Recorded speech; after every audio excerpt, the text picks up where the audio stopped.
According to the Pan American Health Organization, growing rates of obesity, poor diets, and lack of exercise have contributed to the amount of adults living with diabetes in the Americas to triple. It's a disease that continues to plague the Bahamas, and health professionals continue to push the general public to educate themselves on how to prevent and manage diabetes, a disease dubbed by Nurse Anita Kate a silent killer. Because often there are no symptoms. So let's talk about the no symptoms. So highly recommend that everybody goes to see their general practitioner and they get their bloods checked annually. You're looking for your fasting blood sugars, and you're also looking at something called the A1C test. So in pre-diabetes, there's no symptoms at all. We just see it in the blood sample itself. So it is a medical diagnosis that way. As diabetes develops and the blood sugars get higher and higher and higher, this is when you may or may not get symptoms. Symptoms of onset diabetes can include dizziness, frequent urination, thirst, blurry vision, and weight loss.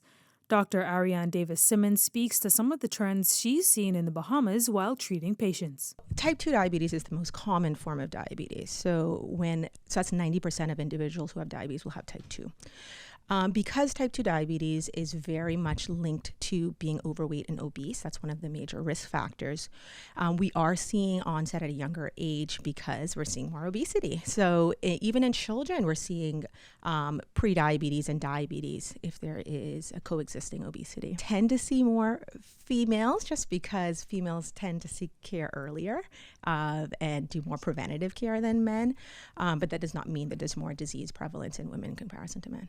PAHO has called on countries to do more to reduce diabetes rates in their country, as if the current trends continue, the number of people with the disease in the region could grow to 109 million by 2040.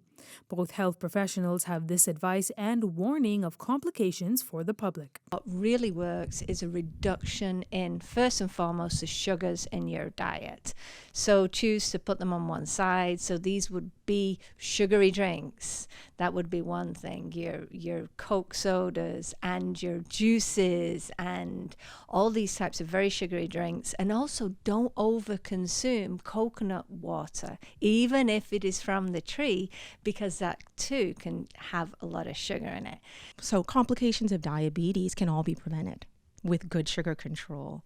However, if it's not controlled, then you have the complications. So that can be micro complications such as blindness, kidney disease, neuropathy, so numbness and tingling in hands and feet, which increases the risk of amputations.